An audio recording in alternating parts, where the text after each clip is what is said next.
जी, मैं इस बारे में यही कहूँगा जी कि बाबा साहब अम्बेडकर के बारे में जितना कहा जाए उतना कम है, क्योंकि वो हमारे देश के संविधान के निर्माता रहे हैं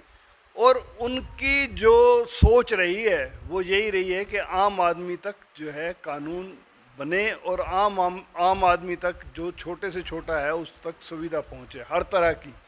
ताकि उसको किसी तरह की परेशानी ना हो। और रिजर्वेशन का भी कार्य उन्होंने ही करा था, जो बहुत एक अच्छी योजना थी, जो हमारी सरकार को आगे बढ़ाने के लिए एक बहुत अच्छी योजना थी, जिससे उनको रिजर्वेशन भी मिला, ताकि जो दलित वर्ग है, छोटा वर्ग है या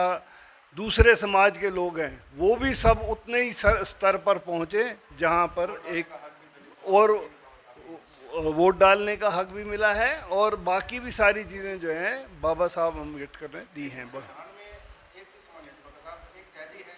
वो वोट नहीं डाल सकता, लेकिन कैदी चुनाव लड़ सकता है, ये कैसा संविधान? ऐसा है, कैदी जिसको सज़ा हुई है 2 साल से ज़्यादा, वो चुनाव भी नहीं लड़ सकता। और वो कैदी जो है वो वोट इसलिए नहीं डाल सकता क्योंकि अगर उसने जुर्म किया है और वो उसमें है, उसके लिए चुनाव लड़ना एक अलग चीज़ है, वोट डालना एक अलग चीज़ है। डाल सकता, लेकिन चुनाव लड़ सकता है, सदैव चुनाव मैं अपनी बात कर रहा हूँ, आप एक मिनट बात सुन लीजिए। चुनाव इसलिए लड़ सकता है क्योंकि चुनाव ज़रूरी नहीं है, अगर उसको किसी और केस में वैसे बिना किसी फेक केस में अंदर गया है या कोई और बात है, अगर जेन्युइन बात है और 2 साल से ज़्यादा की कैद है तो वो चुनाव नहीं लड़ सकता। ये हमारा संविधान है और यही प्रावधान है। और जो जेल के अंदर होता है उसके लिए, एक के लिए तो नहीं ना, कहीं वोट कोई कहाँ से है कोई कहाँ से है, तो अगर अलग अलग जगह से होते हैं तो वोट डालने के लिए, इसलिए वो नहीं है। आप क्या कहना चाहेंगे? हालांकि आपके दफ्तर में भी सुबह मनाया गया है, देखिए, आज जैसा कि आपने कहा, ना केवल मेरे दफ्तर में कांग्रेस भवन में, ना केवल गुलशन बग्गा जी के कार्यालय में, आज पूरे भारतवर्ष में बाबा साहब की 130वीं जयंती का समारोह बड़े ही धूमधाम से अलग अलग तरीके से मनाया जा रहा है। और सभी व्यक्ति वर्ग के द्वारा, सभी समुदायों के द्वारा, क्योंकि अगर आज ये सब आप सब हम जानते हैं, अगर बाबा भीमराव अंबेडकर जी संविधान नहीं बनाते, संविधान रचयिता के नाम से उन्हें जाना जाता है, तो आज ये देश और प्रदेश ऐसा कदापि नहीं होता। तो हमें उनके किए हुए कामों को ना कभी भूलना चाहिए और आने वाली कम से कम जितनी भी पीढ़ियाँ होंगी, चाहे 100 पीढ़ियाँ कितनी भी पीढ़ियाँ हों,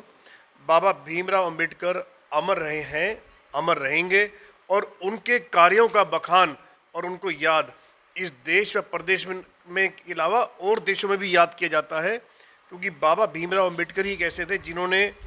आम व्यक्ति को, गरीब व्यक्ति को उसका हक दिलाया, दलितों को पहचान दिलाई, उनकी आवाज़ उठाई, मुखर करी, और उसके अलावा एजुकेशन में बल दिया। खुद बहुत पढ़े लिखे थे और बाबा भीमराव अंबेडकर जी कई ने खुद एक बहुत बड़े बलिदानी भी थे, तपस्वी भी थे। आज और विशेष रूप से कांग्रेस पार्टी द्वारा आज पूरे देश व प्रदेश में हर तरफ, हर कार्यकर्ता द्वारा और हर नेता द्वारा, हर पदाधिकारी द्वारा पहले भी मनाया गया है, आज भी मनाया गया है और आगे भी मनाया जाता रहेगा, क्योंकि बाबा भीमराव अंबेडकर हैं ही सब कुछ। एक तरह से देखा जाए तो देश और प्रदेश की नींव बनाने में उनका एक विशेष योगदान रहा है, जो कभी भुलाया नहीं जा सकता। धन्यवाद। जय भीम, जय भारत, जय कांग्रेस।